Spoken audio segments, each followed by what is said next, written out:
Malheureusement, souvent, quand tu vas dans les journaux, tu as l'impression que non, l'Afrique, c'est le continent qui a de la dictature, qui a de quoi. Moi, je veux dire que l'Afrique est au début de quoi?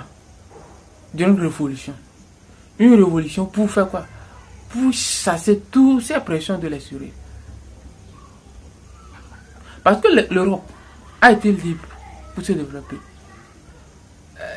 Les États-Unis, l'Amérique a été libre après la guerre de sécession pour se développer.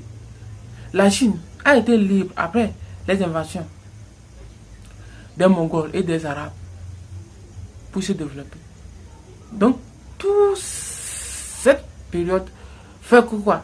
Fait que démontre que si aujourd'hui l'Afrique va se développer, voilà ce que nous allons faire.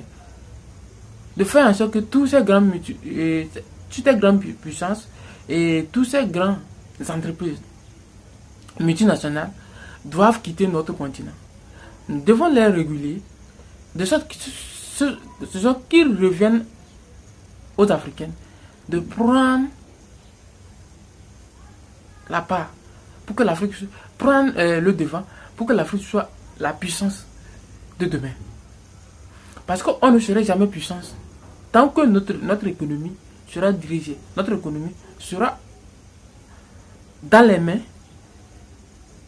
des grandes puissances et des entreprises étrangères. Prenons l'exemple des États-Unis. Les États-Unis au début, comment les États-Unis ont évolué pendant l'esclavage? Que les esclaves ont développé les plantations. Et prenez le cas, ils ont développé les plantations et après ça, ils ont connu la guerre de sécession. Et la guerre de sécession qui a permis aux Américains de relier tous ces États pour devenir États-Unis, US, United States of America, pour devenir cette grande empire qu'est les États-Unis aujourd'hui. Mais nous avons l'impression que l'Afrique, d'un autre côté, n'a pas encore libéré de cette pression, ne s'est pas encore libéré des pressions de ces puissances, de ces pays et de ces entreprises qui mettent la pression sur nos gouvernants, sur nos dirigeants. Il faudra que l'Africain ou les Afriques arrivent à devenir une seule Afrique.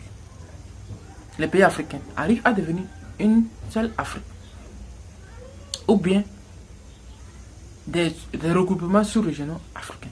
Parce que prenez la Chine aussi. La Chine a connu les invasions. Quand on parlait de l'Europe, l'Europe on n'en parle pas. L'Europe a connu des invasions, les invasions beaucoup.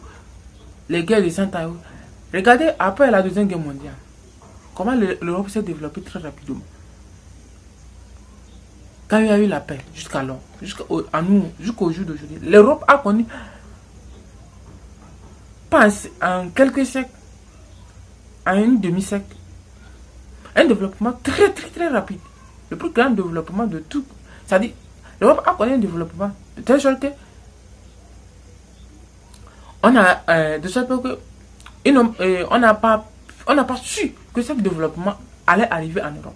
Parce que, regardez, après la Deuxième Guerre mondiale, il n'y avait rien. C'est en ce moment que les compagnies automobiles, les compagnies aériennes, les compagnies pétrolières, les compagnies vont commencer à révolutionner et à fabriquer des choses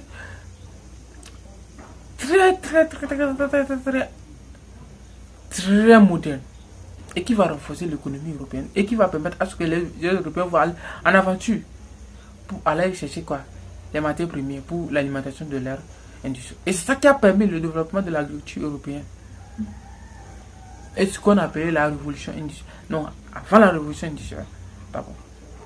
Donc, j'espère que si aujourd'hui l'Afrique veut se développer, parce que tous ces problèmes, l'Afrique doit voir l'histoire de ces puissances, de ces pays, pour se libérer. C'est-à-dire faire en sorte que ces pays, comme le fait le Nigeria actuellement, et Aliko Dangote l'avait dit clairement qu'aujourd'hui, les pays africains, francophones, leurs économies sont détenues par les firmes étrangères. Et exactement, c'est vrai. Il a raison et il a parfaitement raison. Parce que vous ne savez pas que quand vous êtes en Côte d'Ivoire, on a l'impression que c'est les Français et les Libanais qui détiennent. C'est eux qui détiennent l'économie. Les Libanais 40%, mais on ne parle pas des Français, les autres. Quelle est la part des Ivoiriens? Parce que ta maison, et tu confies la clé à quelqu'un.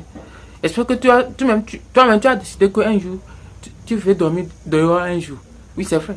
Tu dormiras dehors un jour. Et donc, en tant qu'Africain, moi, je fais comprendre aux Africains que non. Voilà. Ce que l'Afrique peut faire,